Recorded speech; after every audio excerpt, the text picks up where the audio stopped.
Assalamualaikum warahmatullahi wabarakatuh. Berjumpa lagi dengan Bunda Dia. Apa kabar anak-anak semua? Semoga sehat selalu ya. Sebelum pelajaran dimulai, mari kita membaca doa. Bismillahirrahmanirrahim. Raditu billahi robba wa bil islami dina wa bi muhammadin nabiyya wa rasula. Rabbi sidni ilma warzuqni fahma, amin. Amin amin ya rabbal alamin. Hari ini Bunda akan menjelaskan tema 2, subtema 2, PB1 dan PB2. Silahkan dibuka bukunya halaman 101. Di muatan IPA kita belajar tentang gangguan pernafasan pada manusia, di mana kita menghirup udara yaitu berupa oksigen. Ada udara bersih dan ada udara kotor. Jika udara kotor yang kita hirup, maka akan terdapat gangguan pernafasan. Nah, apa saja? Yang pertama ada karena bibit penyakit ya, karena bibit penyakit yang timbulkan adalah flu. Nah, disebabkan oleh virus ini.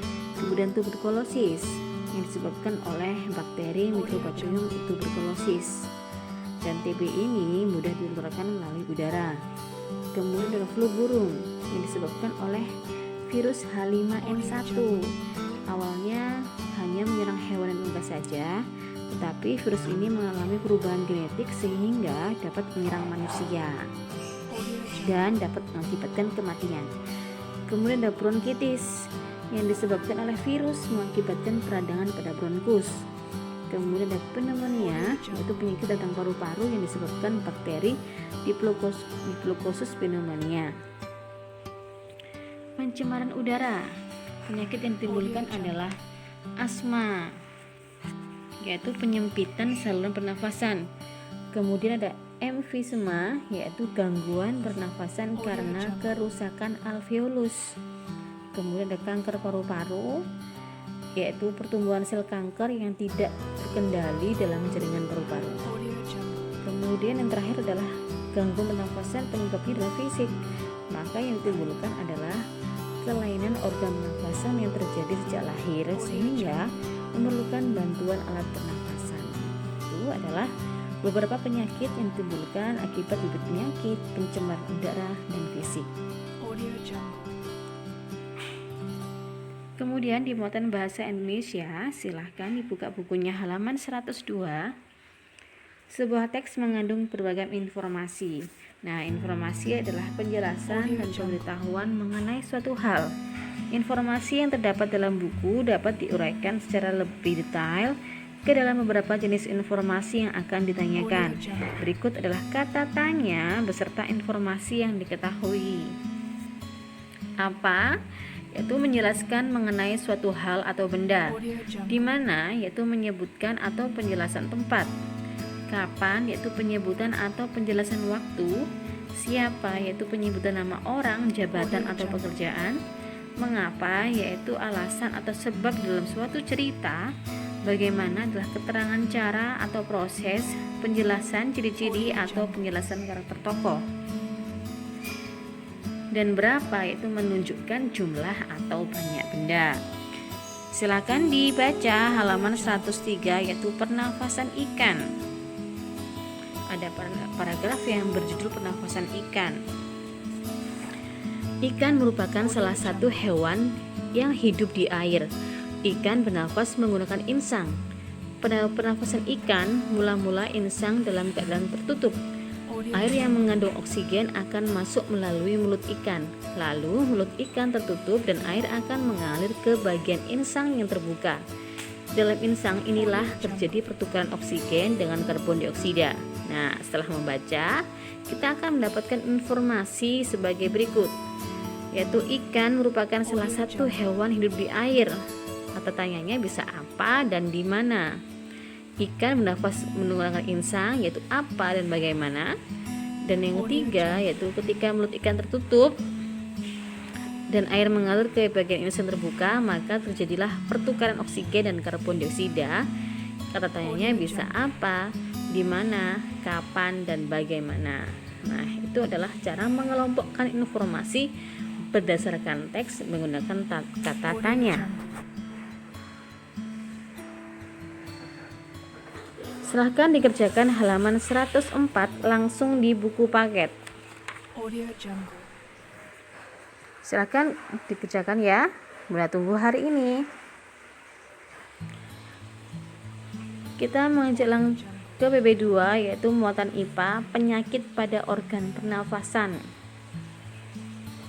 Tadi ada asma ya. Asma merupakan penyumbatan saluran pernafasan yang terdapat disebabkan oleh debu, udara dingin, alergi terhadap makanan tertentu atau kelelahan. Gejalanya adalah dada terasa sesak, batuk, bernafas rasa berat. Pengobatannya yaitu dilakukan dengan pemberian inhaler yang disemprotkan itu ya. Kemudian ada flu, adalah gangguan pada organ pernafasan yang disebabkan oleh virus. Gejalanya adalah sakit kepala, demam, hidung tersumbat. Pengobatannya dengan minum obat sesuai resep dokter dan mengkonsumsi makanan sehat dan bergizi. Ini yang sering kita alami ya, flu ini ya. Kemudian ada bronkitis, yaitu infeksi atau peradangan saluran bronkus yang biasanya disebabkan oleh virus. Gejalanya adalah batuk berdahak, demam, dan sesak nafas. Pengobatannya yaitu minum obat sesuai resep dokter, istirahat cukup, dan mengkonsumsi makanan sehat dan bergizi.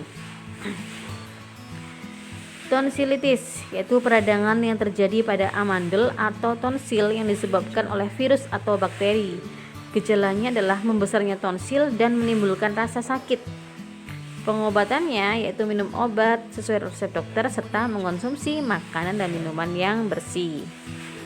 Pneumonia yaitu peradangan pada bronkus dan alveolus karena infeksi bakteri Staphylococcus pneumonia, virus atau jamur.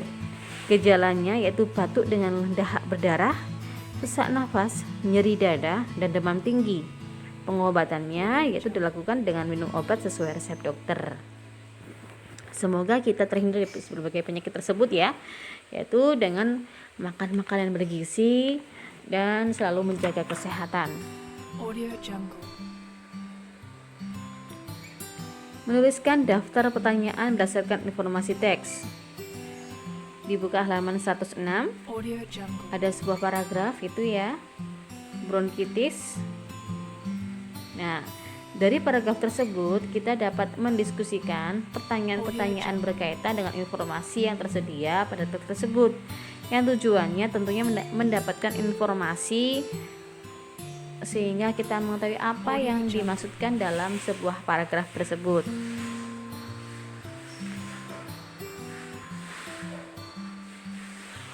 Silahkan dikerjakan muatan IPA halaman 105 nomor 1 sampai 3.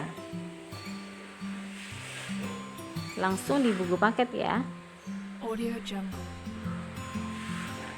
Properti dalam tari halaman 107. Properti merupakan segala kelengkapan dan peralatan yang digunakan ketika pertunjukan tari. Nah, apa sih fungsinya properti? Yang pertama adalah menyampaikan ide dan makna gerakan dalam tariannya agar mudah dipahami penonton. Kemudian perlengkapan busana tari, membantu menghidupkan karakter tokoh dan memberi nilai tambah keindahan dalam tarian. Contohnya adalah seperti selendang yang sering digunakan pada tari Betawi dan tari dari Minangkabau. Properti tari dapat bermacam-macam jenisnya ya, seperti dalam bentuk senjata, pedang, keris, tombak, rencong, busur, anak panah. Properti tari jenis lainnya diantaranya adalah topeng, piring, topi, tongkat, lilin, dan payung. Seperti tari piring digunakan, properti tarinya adalah piring ya.